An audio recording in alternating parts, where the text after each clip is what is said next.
being that BroSun was a poet. And some of us are spoken word artists, and some of us are poets, and some of us are both. And I think hearing his words from his book tonight lets you know he was a poet.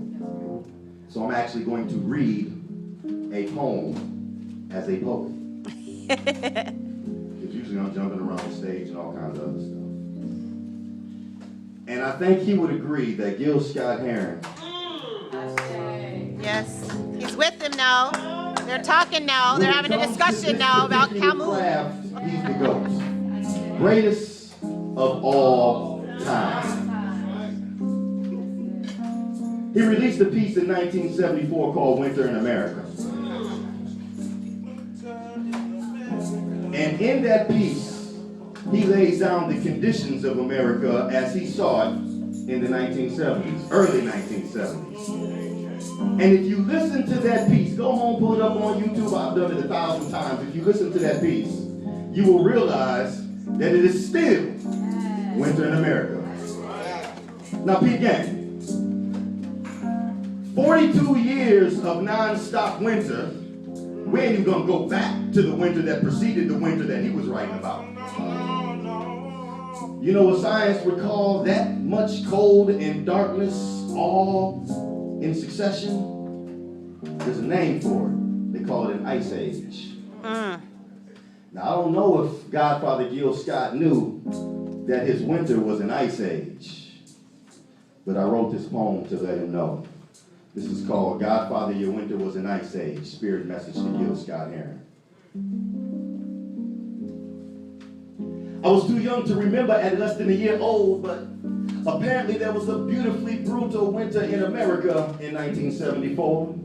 My godfather told me about it through one of his poems once I became affluent with rage. And 40 years later, I regret to say, perhaps Godfather Gil, you had made a mistake. See, there is no summer that ever comes during an ice age, and the only warmth to be found is in the heart of the compassionate warriors. Those of us who chisel through the ice in search of children to dogs. So while most watch Obama continue to hope his way through office, I watch class after class after class of hopeless youth try to dodge a coffin. One young man wearing a uniform of hopelessness wrote a masterpiece of awful tales of doing the unlawful. But when he spoke life into it, I watched his spirit soften. So I told him, young man, you can make it after everything in this lifetime you've taken. And his response to the jewel was, Mr. Sentwali, what do you do when you're born into a gang and your parents run the crew?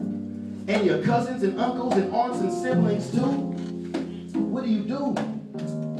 See, his pants rest barely above his thigh, and I can see the ice in his eye. He's not afraid to fly, but he's afraid he'll die if he tries, so he keeps that ice in his eye to hide the fire in his soul. And he's brilliant, wise enough to make food and water out of dirty falling snow.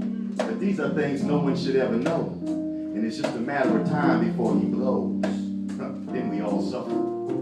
Because our next Malcolm X is face down in some snow. He won't even get the chance to go to prison, let alone college and grow. There will be tears and shots fired at his funeral. It's so cold, it's so cold, it's so cold, it's so cold, and it's so cold. But Godfather Gil Scott told it was winter in America in 1974.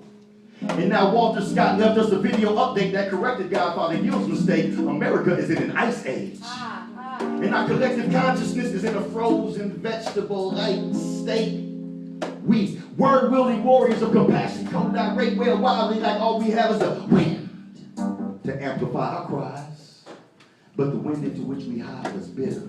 It causes the body of Whitey on the moon to shiver. And when he gets uncomfortable and straps on another jacket, another Aunt Sarah buries another black kid. And now the next Tupac is face down in the snow.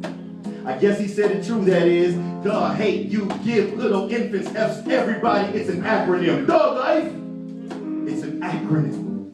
The hate you give little infants fucks everybody.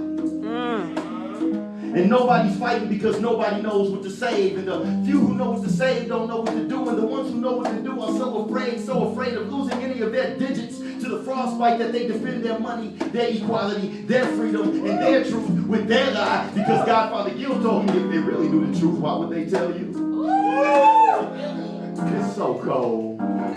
It's so cold, it's so cold, it's so cold, and it's so old. But Godfather Gil Scott told it was winter in America in 1974, and he told us the revolution will not be televised, yet here it is on a screen pad, screen pod, screen computer, screen phone, screen TV screen, and I keep putting my face in that damn book, trying to escape these long dark days, only to be reminded each and every time of Godfather Gil's understate meant America is in an ice age, and that sucks.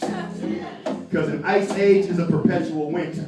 Yes. And I can tell by the joy on the faces of springtime today that we all hate winter.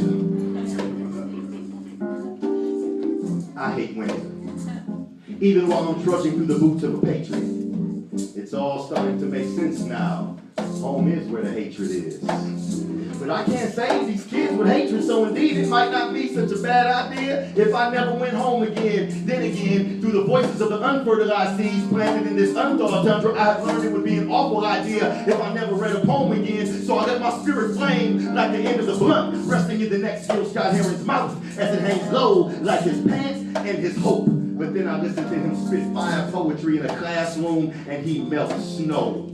I listen to her scream with conviction and hot breath, and all of a sudden she's not so alone and not so cold in this world. And I listen with my heart and my spirit stays whole. And I realize after the ice age will be the dawn of a new bloom from which a new humanity can grow. And the free laughter of the human's children, I say the free laughter of the human's children will be the signal that it is finally winter in America no more.